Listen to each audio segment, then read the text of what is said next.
Ready? Hi guys, good afternoon! Welcome to El Shaddai Therapeutic Massage, the care you deserve. Nandito ang aking pasyente. Grabe! Unexpected. My batchmate.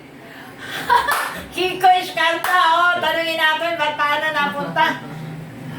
Yun nga yali kami dyan sa Taytay sa Changi. Tapos dumating yung punto na grabe yung sakit kanina talaga. Parang gusto ko na manap ng maghihilo. Inaalala ni Nida na si Delia pala nandito sa Taytay. Kaya yun, napilitan kami pumunta rito.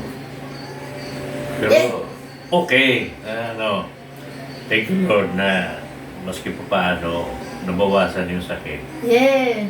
Kasi first time, no? First time. Pero, First time first time. Nakita mo naman, no? Dumating kanina, naku, hindi mo puro aray-aray. Paghiga niya, aray. Ano ang sabi ng veterans? Ano ang sabi sa veterans? May luminsad. May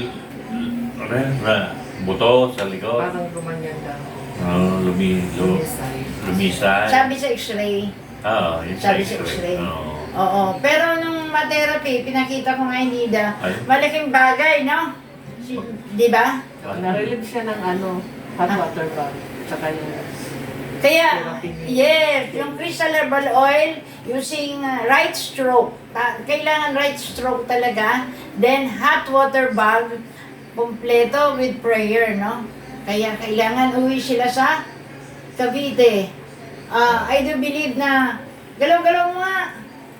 Galaw-galaw, ganon, no? Ganyan. Kanina hindi makaganon. Aray! Ngayon, gumagalaw-galaw. Taas mo kamay. Yan. Kanina hindi siya freely magagalaw kasi pag ginalaw niya ito, katugon dito. Kasi may kasama dito sa kanyang ribs. Connected sa rib. Kaya pag ginalaw ito, konektado, masakit. Pero ngayon, nagagalaw na niya, diba? Kaya loobin na makarating ulit someday, or kami makauwi, kasi kahit ang tuhod niya, magkakaroon niya ng pagbabago, no? Guys, pag-pray natin para pag-uwi nila, maging maayos na siya. Dakilang Diyos ang pagpalang Ama, salamat sa biyaya mo, bless mo si Kiko, si Nida, sa kanilang pag-uwi, kasama ang dalawang anak. Pagpalangin mo at bigyan sila, Panginoon o Lord, ng divine protection, divine guidance, divine provision, divine preservation, divine security, divine peace. Samahan sila ng mga banal mong anghel upang sila ay makarating na maluwalhati. Bless man driver, ang kanyang anak.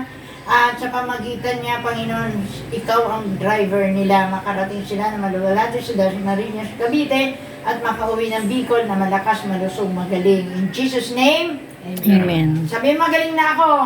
Ang galing na ako. Sa ngalan ni Jesus. Sa ngalan ni Jesus. Yeah! Narinig mo boses lang. Believe ka na. Yan. Dating yan. Military man. Military man po yan. Military. Okay, God bless. Hi guys, don't forget to like, share, and subscribe my YT channel. And of course, click the bell icon for the new videos. God bless. Bye-bye.